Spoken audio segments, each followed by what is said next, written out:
In January, on the one day of this winter that the Northeast was blanketed with snow, I came down with a fever that happens every 6 months or so.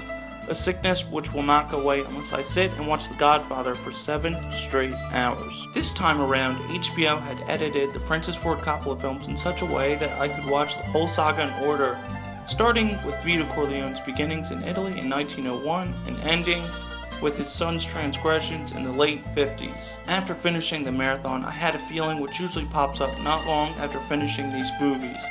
It was time for Italian heritage learning. I was going to find out what life was like for my ancestors who lived and ate and sweated and breathed and died in tenements in New York City. It was finally time that soon I would visit a mythical place that people told me time after time no longer existed as I imagined. Little Italy, a place where people knew each other, looked after each other, and grew with one another.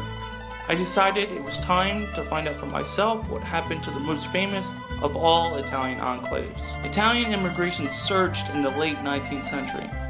By the early 1900s, nearly 10,000 Italians lived in the neighborhood, which once spanned roughly from Lafayette Street to the Bowery and from Kenmare to Canal Streets. From 1860 to 1880, 68,500 Italians moved into Manhattan, and the numbers grew to 391,000 by 1920. Entire neighborhoods got overwhelmed by Italian habits and traditions, restaurants, and shops.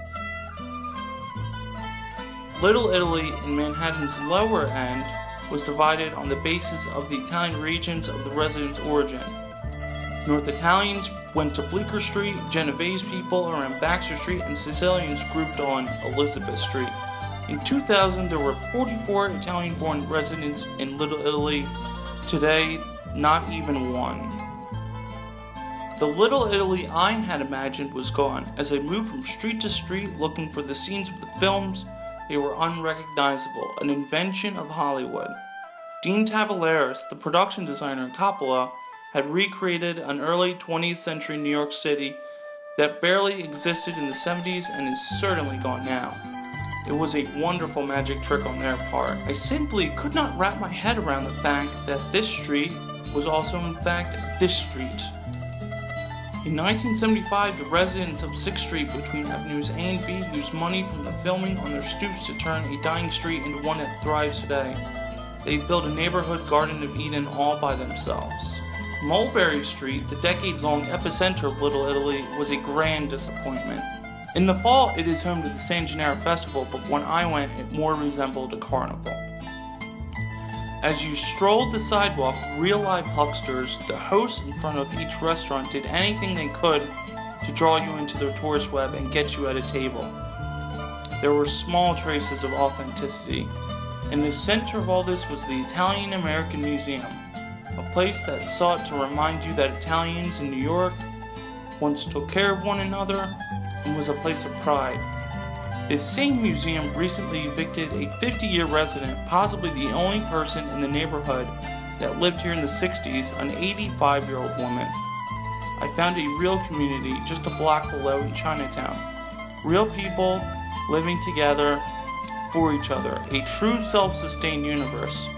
The real Little Italy is now Chinese. But one thing that I learned, and this is a central theme in the Godfather films, is that Little Italy, or Hell's Kitchen, or the Lower East Side, was always meant to be a temporary place for most immigrants of the early 20th century.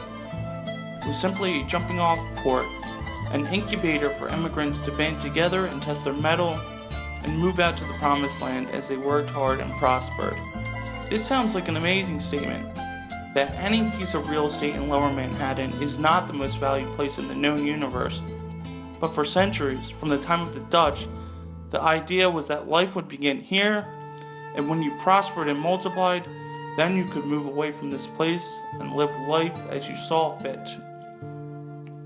Families lived in these tenements quite literally on top of each other in the most squalid conditions. The Corleones moved from Hell's Kitchen to the Bronx to Long Beach to Lake Tahoe, with each location growing in size.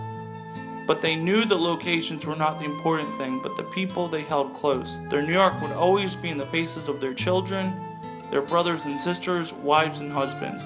Little Italy is gone as a location, but remains as an idea of community and love and family and brotherhood.